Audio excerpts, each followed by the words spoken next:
I'll be busy taking care of the baby soon. I won't be able to come home for a while, so don't miss me too much, okay? My husband's words cut through me as he packed his things. I stood there, numb, watching him. He seemed unaffected by my feelings, casually laughing and humming as he asked about our son's baby bottle. Except the baby he referred to wasn't ours. It was the child he had with his younger mistress. Yes, this man had abandoned me and our son. My name is Linda, a 42-year-old caregiver. I work part-time, so my income isn't great, but I'm currently studying to become a certified nursing assistant. My family consists of my husband and our son. My husband is 45 years old and works as a manager in a reasonably large company. He has been there for many years. He used to have a reputation as a womanizer, causing me countless tears. I confronted him multiple times, asking who mattered more to him, me or the other women. But despite the pain, I never left him because I loved him deeply. After our son was born, my husband settled into his job, and I balanced work, housekeeping, and parenting as time flew by. Robert, our son, turns 18 this month. He's worked hard through a rebellious phase and is now on the brink of high school graduation, striving to get into his dream college. The thought of him leaving home worries us as parents, though he's grown into a tall, handsome young man poised on the threshold of adulthood. As Robert focused on his college exams, there were evenings when my husband came home late. Initially, I attributed it to his demanding job, but unanswered calls and messages fueled my suspicions. Evidence accumulated, perfume on his suits, stray hairs in the car, that left me doubting, yet I lacked the courage to confront him. Then, during a family dinner one evening, my husband, flushed from alcohol, remarked, "Robert has really grown up, hasn't he? I still feel like a kid sometimes. But you've grown so much taller since middle school, and your face has matured, hasn't it?" Robert, visibly embarrassed by the attention, awkwardly scratched his head. My husband glanced at us casually and remarked, "So you don't need your old man anymore, huh?" "What do you mean?" I was taken aback by the sudden shift in conversation, exchanging puzzled looks with Robert. My husband finished his beer in one gulp and dropped the bombshell. "Well, the thing is, my girlfriend is pregnant." The room fell silent. Girlfriend? Pregnant? It was incomprehensible. I let out a nervous laugh. "You must be joking. You've had too much to drink." "No, it's true. I've been seeing her for a year now. I intended to keep it quiet, but it looks like we're expecting a baby." I stood up abruptly, shielding Robert's ears. He stared at his father, bewildered. "Robert, please go back to your room." "What? This might be the last time we're all together." I haven't had much chance to talk to Robert lately. "Let him stay a bit longer," my husband said casually. "How can you say that? I don't understand how you think it's appropriate for our son to hear this." "And what do you mean by the last time?" Anger surged through me, and I raised my voice. In a protective reflex, I pulled Robert close in a tight hug. He's already stressed with his upcoming exams. I don't want him involved in this kind of conversation. My husband remained unfazed, continuing, "Well, I won't be coming home for a while because I'll be helping her raise the baby, you know." My head spun at his words. So he had a mistress and was expecting a baby with her, dropping this bombshell on us only as the birth approached. I couldn't comprehend my husband's actions. I felt like everything was unraveling. Over our more than 20 years together, there were times I resented him, but I always found solace in seeing him as a devoted father to Robert. Did he truly desire his mistress so intensely that he was willing to discard all the trust and years we had built together? "Well, that's how it is. I'm going to her place this weekend, so I'd better start getting ready," he announced, beginning to pack his things into a backpack. I stood there, feeling like a hole had been torn in my heart. "Hey, do we still have the baby bottles Robert used?"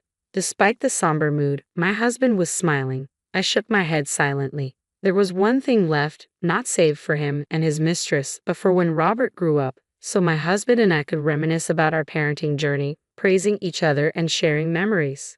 My husband muttered something about it being a waste and headed to the bedroom to organize his clothes. Did he just abandon us? Robert whispered tearfully, and I couldn't find the words to deny. 3 days later, my husband left for his mistress's place. When I confronted him, crying that I had once believed in him, he replied, "I always wanted another child, but you were always so busy, weren't you?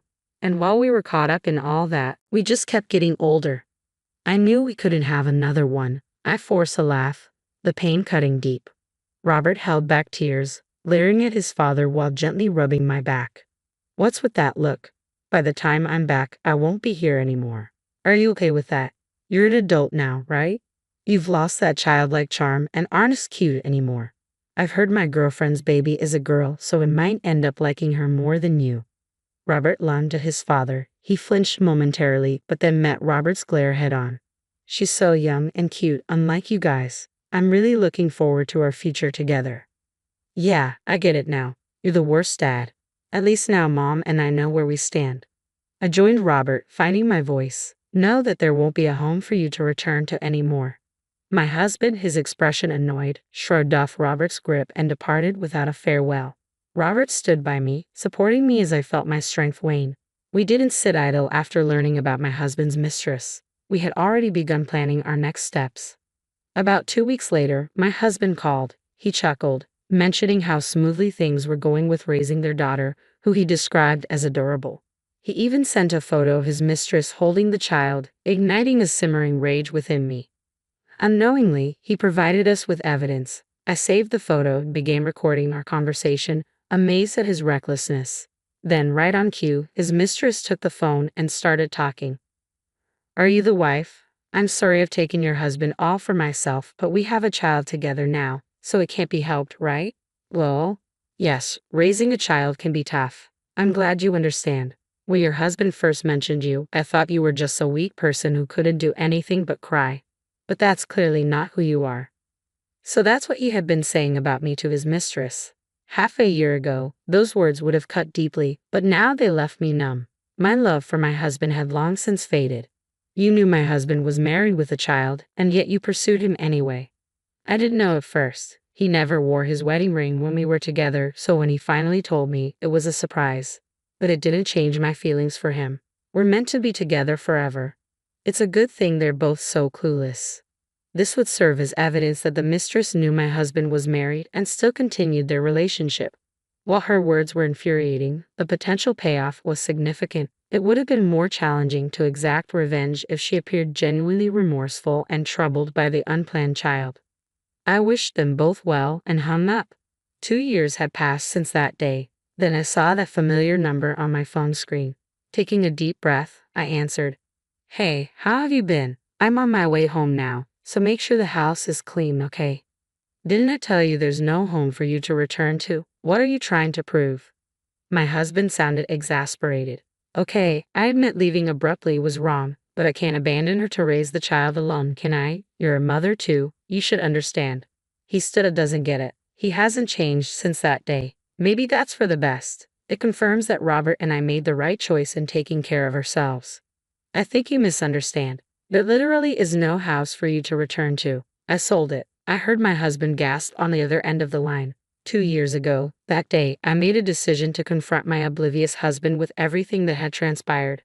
My son and I grappled with the daunting task of removing him from our lives for good.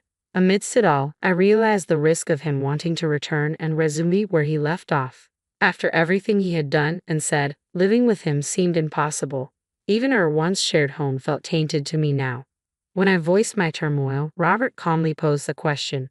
Isn't this house in your mom's name? Yes, it's the house I inherited from my grandfather. We renovated it and moved in. In that case, why don't we sell it? Robert's bold suggestion took me by surprise, but selling the house meant my husband could never return to it.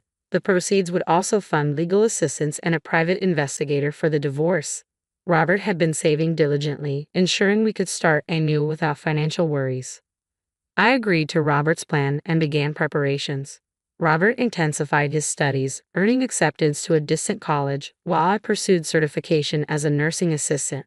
With higher earning potential, I could work anywhere. Thus, we sold the house. We had obtained permission from my grandfather, who had taken on a parental role after my parents passed away. When I explained the situation, he was outraged. My grandparents contributed a portion of their savings, urging us to use it for a fresh start. Despite my hesitation, they insisting there was no reason for them to hold onto the money at their age, and pressed an envelope filled with cash into my hands. Their kindness moved me to tears. And so, we started our new life in the state where Robert's college was located. Given your lack of interest in our lives during Robert's exam preparations, you probably have no idea where we reside now. You can't bluff me like that. My husband's voice rose in panic. If you think it's a lie, you can come and see for yourself. We're busy. We're hanging up now. Hey, wait. At that moment, Robert, who had been quietly observing, took the phone from me. Dad, remember what you said? That we don't need you anymore. We agree. We don't need a father who abandons us for his mistress. With a steely tone, Robert's words brought my husband to tears. Please wait. I know I messed up, but don't abandon me. Taking the phone back from Robert, I prepared to deliver the final blow. You may not agree to a divorce, but we're moving forward with the preparations regardless. And did you know that alimony payments for fathering the child during our marriage can be nearly double the standard amount? You better start preparing for that.